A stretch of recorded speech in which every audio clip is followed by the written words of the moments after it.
A geopolítica do fim do mundo.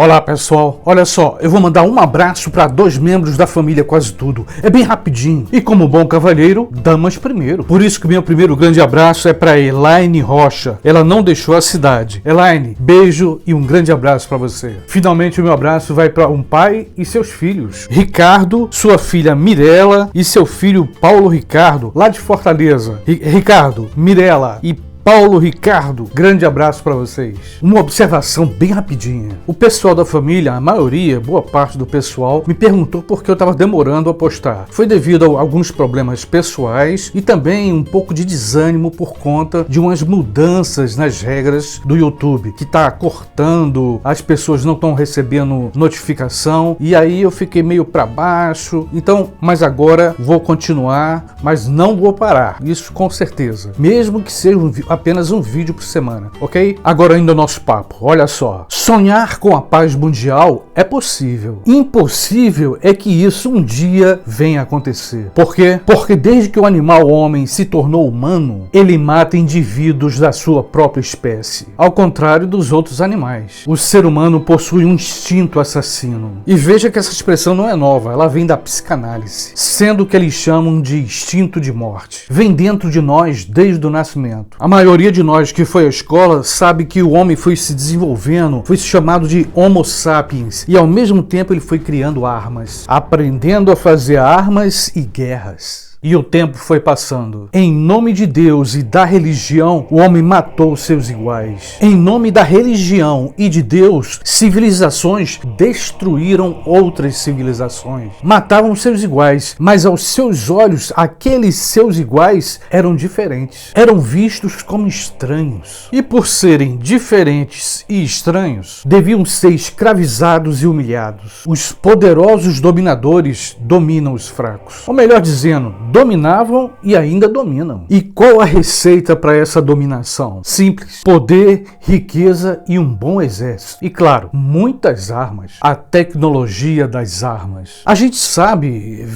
indo ao museu, vendo filmes, que no passado se matava um ou alguns homens de uma vez. Hoje, em pleno século XXI, pode-se matar bilhões de uma só vez. Pergunta: o ser humano pode viver sem guerra? Podem viver sem matar uns aos outros?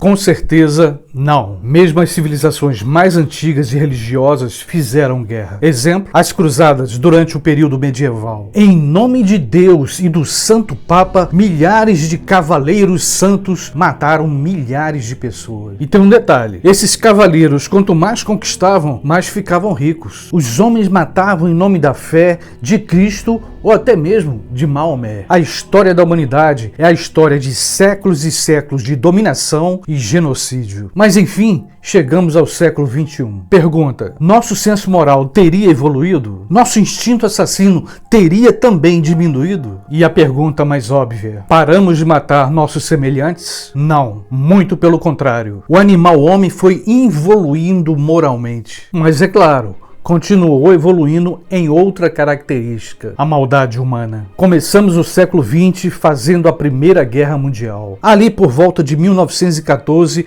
a 1918. É claro, eu não vou ser injusto. Em meio a esse tempo, a ciência também foi evoluindo. Com a evolução da ciência veio o progresso da medicina. E aqui uma curiosidade: quanto mais a medicina evoluía, os soldados feridos na guerra poderiam ser recuperados bem rapidamente. Tava lá o soldado todo ferido, chegava o médico com a medicina já um pouco moderna, fazia um curativo e mandava o cara de volta para a guerra. Mas o instinto de morte, o instinto assassino do ser humano é insaciável. A Primeira Guerra Mundial não foi suficiente para saciar esse desejo de morte, esse desejo de poder, desejo de dominação. Chegamos aos tempos modernos. Mesmo assim, o instinto destrutivo continua firme. Em meados do século XX, mais ou menos entre 1939 a 1945, para ser mais exato, eclode a Segunda Guerra Mundial. Foi a prova mais clara que o instinto assassino, o desejo de poder, continuava ainda mais forte. A Segunda Guerra Mundial nos deixou 55 milhões de mortos. Mas a gente não pode negar, o ser humano foi evoluindo materialmente, foi evoluindo tecnologicamente, mas não evoluiu no senso moral. E aqui uma observação rápida. Quando eu falo em senso moral, eu me refiro ao bem e ao mal, um dualismo. E o animal homem, nessa sua evolução material, evoluiu também na tecnologia de armas. E aqui vale lembrar um detalhe. Durante a Segunda Guerra Mundial, houve uma coalizão, mas quem saiu como principal vencedor? Os Estados Unidos da América. O mesmo Estados Unidos que sequestrou cientistas alemães. Em meados do século XX, o homem moderno, o animal homem, mostrou para que veio. Em 1945, o mundo testemunhou algo jamais visto: a bomba atômica. Uma bomba de destruição em massa. E os grandes heróis da Segunda Guerra Mundial lançaram essa bomba sobre Hiroshima e Nagasaki, cidades japonesas. Enfim, a Segunda Guerra Mundial acabou. Chegou a paz no mundo? Não. Infelizmente, não. Quanto mais se ganha, mais se quer. O instinto assassino não morre, o desejo de poder não adormece. Ao fim da Segunda Guerra Mundial, começou um novo tipo de guerra. Uma guerra silenciosa, a Guerra Fria. Estados Unidos e União Soviética disputam suas ideologias políticas. Capitalismo contra o comunismo soviético. A geopolítica do fim do mundo começa a germinar. Espiões, conspirações e poderosas agências secretas. E quais seriam essas agências secretas? A KGB da União Soviética e a CIA dos Estados Unidos. No entanto, para a grande maioria, para a grande população mundial, havia paz, mas era uma falsa paz. Aquelas duas superpotências, Estados Unidos e União Soviética, que ficaram aliadas contra Hitler, agora mostram e demonstram suas desconfianças.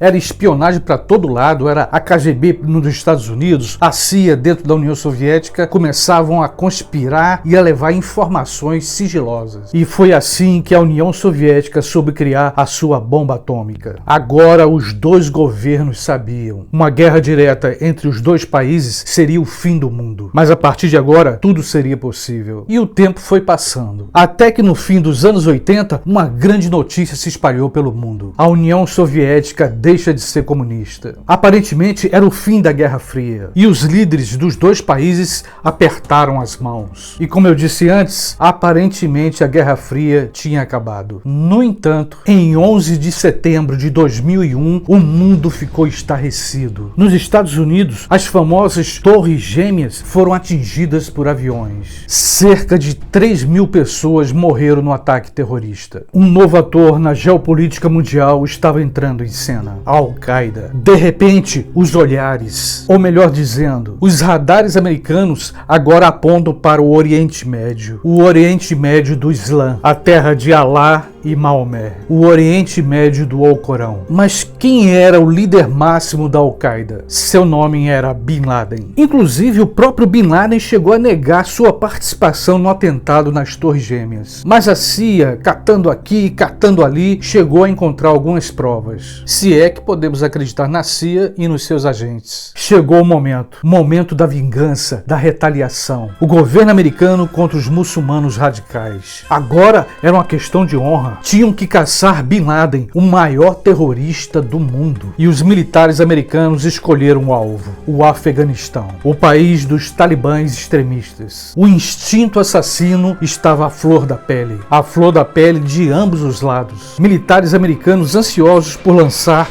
bombas no Afeganistão. Os militares e a CIA deveriam caçar Bin Laden vivo ou morto. Em 2011, o encontraram vivo, mas ele apareceu morto. E assim começava um novo tipo de guerra. Atentados terroristas da Al-Qaeda e os Estados Unidos bombardeando o Afeganistão. Mas a geopolítica do fim do mundo estava apenas começando. Depois do Afeganistão, os Estados Unidos invadiu o Iraque e matou seu líder, Saddam Hussein. Nas palavras palavras do governo americano, era uma guerra em nome da democracia. Milhares de civis mortos, crianças, mulheres, idosos, mas em nome da democracia. Será que esse realmente foi o motivo real? Mesmo após vários atentados, a Al-Qaeda foi perdendo força, foi perdendo visibilidade. Mas a gente sabe que no Oriente Médio, política e religião não estão separados. O governo americano agora ia enfrentar homens que não tinham medo da morte. A expressão homens-bomba entrou no vocabulário. E agora, só para enfatizar, com a morte de Bin Laden, entrou um novo ator em cena, o Estado Islâmico, uma organização terrorista desejando criar um califado, um verdadeiro Estado Islâmico. E no começo, os Estados Unidos e a OTAN e a ONU subestimaram o Estado Islâmico. Não conseguiram ver, pelo menos no início, a organização, a estrutura do Estado Islâmico. Só para você ter uma ideia, até 2014, o Estado Islâmico, também conhecido como ISIS, já havia conquistado quase todo o território do Oriente Médio. A cidade de Mossul foi uma das principais conquistas dessa organização. A geopolítica do fim do mundo começou a mostrar sua face no Oriente Médio. O governo americano agora envolvido numa guerra no Iraque, no Afeganistão e agora, nesse momento, na Síria. A Síria do presidente Assad. Mas a Síria agora passa a sofrer com a guerra civil. Uma guerra envolvendo xiitas e sunitas. Duas vertentes do Islã que parecem se odiar. Em outro momento eu comentei com você. A guerra na Síria pode levar a uma guerra nuclear. Por quê? Porque os russos estão apoiando o presidente Assad e agora a China também está querendo entrar ao lado da Rússia. Por outro lado, os militares americanos querem derrubar Assad de todo jeito. Nem que tenha que vender a alma ao diabo. O que de certa forma estão fazendo ao mandarem dólares e armas para os grupos terroristas que estão na Síria. De forma que esses grupos derrubem o regime da Síria. Mas basta um pequeno erro, um insignificante erro para ter início a Terceira Guerra Mundial. Vale lembrar, ao mesmo tempo em que afirmo que a Síria pode ser o estopim de uma Terceira Guerra Mundial, eu também afirmo que existem espalhados pelo mundo outros campos minados. Campos que podem gerar a geopolítica do juízo final, como é o caso da Coreia do Norte. Em pleno século XXI, o instinto destrutivo, o desejo de poder é maior que o diálogo. Os poderosos não querem dialogar, querem matar, destruir, dominar. Continuam matando em nome de Alá e da democracia. Minha interpretação: a paz mundial é uma utopia. A paz mundial é um sonho que nunca vai se realizar, infelizmente. O instinto destrutivo e autodestrutivo do homem animal não consegue abandoná-lo. A espécie humana é contraditória. O instinto assassino do homem animal, quando não se manifesta, ele apenas adormece. E aí eu fico pensando, no meio disso tudo, nós, simples mortais, eu e você, ficamos procurando onde está a verdade, ou mesmo as meias verdades. Infelizmente, temos que interpretar as informações que nos chegam. Que a verdade, ou pelo menos parte dela, nos revele o que está acontecendo na Síria. Que a verdade possa revelar a morte de crianças, o genocídio, o massacre de velhos e mulheres. E enquanto a verdade ou essa meia-verdade não chega, estaremos aqui discutindo, debatendo, levantando hipóteses sobre o que está acontecendo de fato. E eu queria nesse momento aproveitar e renovar o meu convite. Se você ainda não se inscreveu no meu canal, vem, se inscreve. Se você gostou desse vídeo, dá uma curtida, um like, compartilha com teus amigos. Com certeza você vai ajudar esse canal a permanecer no ar, ok? Beijão e até o próximo vídeo.